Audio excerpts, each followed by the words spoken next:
complete remodel. Pretty big job. Vanity replaced, recessed cabinets, new paint, ceiling, new floor, tile removed. We're going to start with the bathroom here. We're going to replace this tub with a walk-in shower, all the tiles coming out, green board painted, new fixtures. And this is also an excellent place to start our training program. The time has finally come. Step by step, step by step. So we're going to start by demoing the tile out. We're going to see what we got going on in there.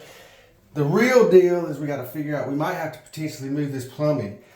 And I believe that this is a concrete slab, so the plumbing is going to be in the concrete. That'll be an interesting thing. If the drain has to come this way for the new shower, we're going to see. So I'm going to start by busting this tile out. Okay, so we've got the sheetrock and the backer board removed. So there's a little special wrench that you use to remove the drain. But like I was kind of worried, it broke the little deal off down in there. So now there's also another kind of wrench. It's like an extraction tool. You have to jam down in there and try to twist it. See where I kind of butchered it with the thing. That was probably not the best idea. This thing, you drive down in there. So put the wrench on it. So here we go. I'm going to leave it until this is cleaned out. That's the last step to removing the tub. Got that big old tub out. Got a majority of the tile out. Next step, we're gonna get this, pull it out of here, and then we're gonna proceed with the demolition of all this stuff. We got to take all of these screws out so we can reattach green board. But some of these screws, you can't get the deal in there, see? Because it's got this funk jammed up in it. So the trick for that is you take a regular drill, no bit,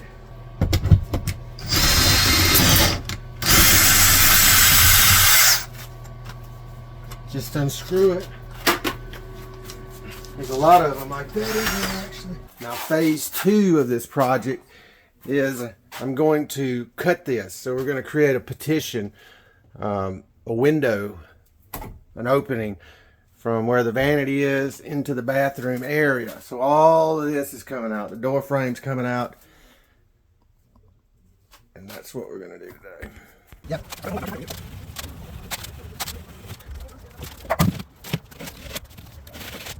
Demolition through. Got the green board up. And we have created this partition separating the vanity area from the toilet and the shower that we're going to install. So we got all the corner bead up. This is going to be quite a big sheetrocking deal. Over on this wall here, we got these shenanigan marks. I don't know exactly what happened. Either somebody attempted to do some sheetrocking or they tried to do sort of a stucco texture, but we're going to have to skim coat all of it because it looks horrendous.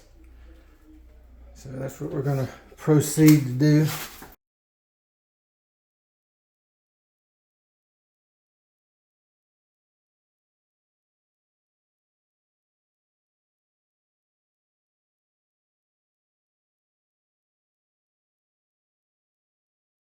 We're going to build a header across here to hang a barn door. And I know a header has to have jack studs, but we're not going to use jack studs. We're going to pre-build the header and then we're going to attach it in place. And I'll show you exactly what I'm talking about. Here's the header for the barn door. I turned the studs sideways so we'll have more meat to connect for the bolts that hold the track for the top. And voila, I've got the sheetrock on, the corner bead on. Now I'm going to prep either side of this unit for mudding. So I'm going to cut the sheetrock out of this. And I'm going to apply my skiddly diddly here. And what this is really for is just to hold mud in the cracks. You don't want mud falling out of your crack. So a little mesh tape, please. Thank you and thank you. I'm gonna put a little dab on this side, huh? Just a little dab will do it. A little dab will do it. Of course, you can't see what's going on over here, but I assure you the process be about the same as over on the other side. So I'm gonna start slathering her with mud. Got the header mudded, corner bead on. Both sides, first coat. Say you want to repair holes in sheetrock, huh? Well, I'll tell you exactly how to do it. So you need to get you a level so you make your marks straight. You don't want to get unscraped marks, otherwise you'll end up with a problem. So you're going to mark larger than your hole, obviously. Jason! Yeah. I figured it out. What? Let me show you this video real quick. Now I've got my lines drawn, horizontal and my two verticals. And we're gonna get my oscillating tool and we're gonna cut it out.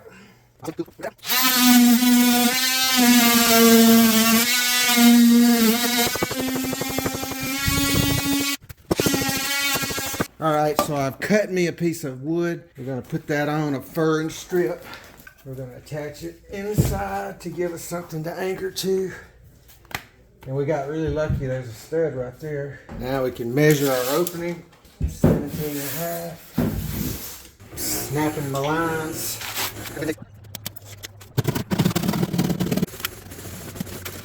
So I got my piece cut. Now we're just going to make sure that it fits. And everybody's got their own little strategy about how to prep. Got it screwed in, and then we got our mesh tape, so we're gonna apply a little mud.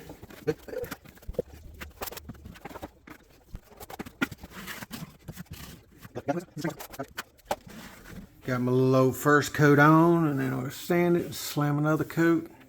This is Deshaun, one of the students in our handyman training program. So the goal of Hometown Workforce, of course, is to help people turn their skills into a business. So the big question is, what about people that don't necessarily have the skills yet? What do? Well, that's where the training program comes in. We keep a constant stream of these renovation projects going. And they are perfect for students to learn the basics. What he's doing right now would be difficult to turn into a listing. But that doesn't mean it's not incredibly important to cultivating the skill to run his own business. So after he does this, he'll learn to finish sheetrock. And an example of that is this hole repair. So a human body hit that, mashed a hole in it, and then we repaired it.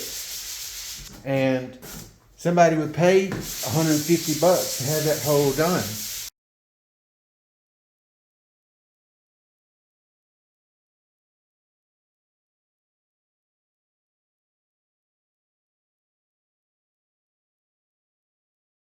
We've got all this tile up.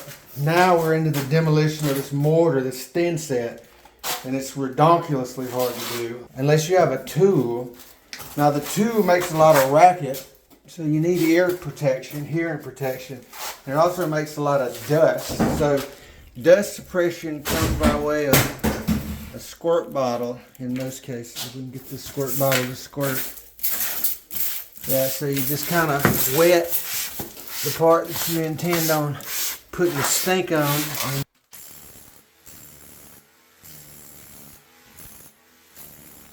So we have done basically what we can do as far as getting the mortar off this concrete floor. I don't know why some of it is so much more ridiculously stuck than the others. So we rented this machine, and according to the Home Depot people, nobody's ever rented it in the history of the store. So this is the only one they had.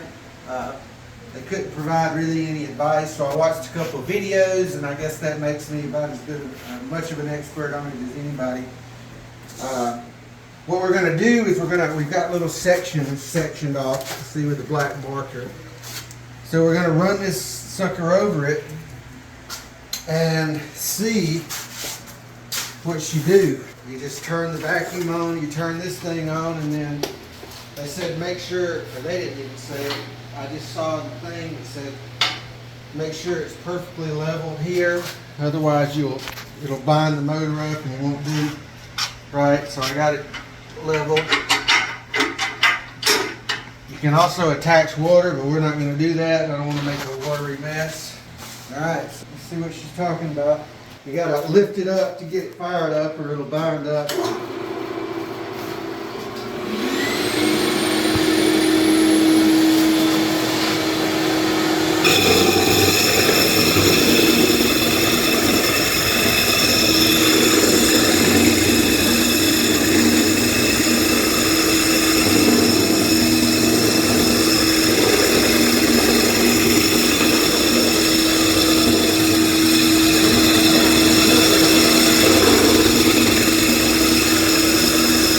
I tell you what, this is nothing short of a miracle.